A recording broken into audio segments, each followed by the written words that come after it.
പിന്നല്ല, ഇത് ഏത് സ്ഥലമായാലും ഇമോഷൻ ഒരുപോലെയല്ലേ, തീർച്ചയായിട്ടും. പക്ഷേ നമ്മൾ മുകളിൽ പോയി കാണുമ്പോഴാണ് ഇതിൻ്റെ വ്യാപ്തി മനസ്സിലാക്കുന്നത്. ഇപ്പോഴും വളരെയധികം പിന്നെ ചെടികൾ കൂടിയിട്ടുണ്ട്. അതിൻ്റെ അകത്ത് ആൾക്കാരുണ്ടോയെന്നൊന്നും അറിയില്ല.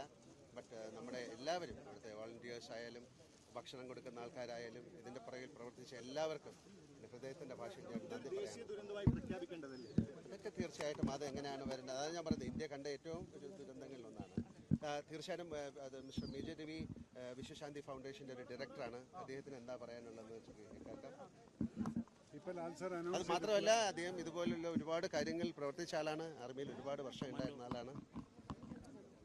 വിശ്വശാന്തി ഫൗണ്ടേഷൻ്റെ മാനേജിംഗ് ഡയറക്ടർ എന്ന രീതിയിൽ അദ്ദേഹം അനൗൺസ് ചെയ്തിട്ടുള്ള ഈ 3 കോടി എന്ന് പറയുന്നത്, ഇത് വളരെയധികം മനുഷ്യസ്നേഹികളായിട്ടുള്ള കുറേ ആളുകൾ ഞങ്ങളുടെ വിശ്വശാന്തിയിലോട്ട് ഒരുപാട് പേര് അതിലേക്ക് തയ്യാറായിട്ടുണ്ട്.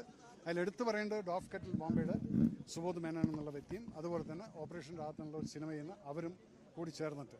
അപ്പോൾ ലാലേട്ടൻ്റെ ഇപ്പോൾ ഒരു കാര്യം പറയാൻ ലാലേട്ടൻ പറയാത്തത്, നിങ്ങൾ ഇവിടുന്ന് ചോദിച്ചു ഇവിടെ അറിയുന്ന സ്ഥലമല്ലേന്ന്.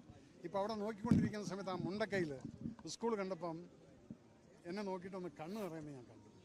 അതുകൊണ്ട് വിശ്വശാന്തി ഫൗണ്ടേഷൻ്റെ മാനേജിംഗ് ഡയറക്ടർ അദ്ദേഹത്തിനോട് ചോദിക്കാതെ തന്നെ ആ സ്കൂൾ, ആ LP സ്കൂൾ റീജനുവേറ്റ് ചെയ്ത് റീബിൽഡ് കൊടുക്കുന്നതും കൂടെ വിശ്വശാന്തി ഏറ്റെടുക്കുകയാണ്.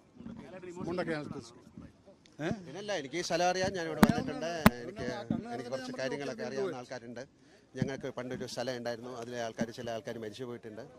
ദുരിതാശ്വാസ പ്രവർത്തനത്തിന് എല്ലാവരും ഒറ്റക്കെട്ടായി നിൽക്കേണ്ട ഒരു സാഹചര്യം കൂടിയുണ്ട്. ഈ സ്കൂളിലൊക്കെ 50,000 കുട്ടികളാണ് മിസ്സായി പോയിട്ടുള്ളത്. ഒരുപാട് ഇമോഷൻ നമ്മളിന്ന് കാണുന്നുണ്ട്. ഇനി എങ്ങനെ മുന്നോട്ട് പോകണമെന്നാണ് ആഗ്രഹിക്കുന്നത്? അതാ ഞാൻ പറഞ്ഞത്, നഷ്ടപ്പെട്ടത് ഒന്നും നമുക്ക് തിരിച്ചെടുക്കാൻ പറ്റില്ല. ഇനി മുന്നോട്ടുള്ള അവരുടെ ജീവിതത്തിനെ നമുക്ക് എങ്ങനെ മെച്ചപ്പെടുത്താൻ പറ്റുമെന്ന് നമ്മൾ തന്നെയാണ് ആലോചിക്കേണ്ടത്. നിങ്ങൾക്കും ആലോചിക്കാം, എല്ലാവർക്കും ആലോചിക്കും, ഒരു ചെറിയ കുട്ടികൾക്ക് വരെ.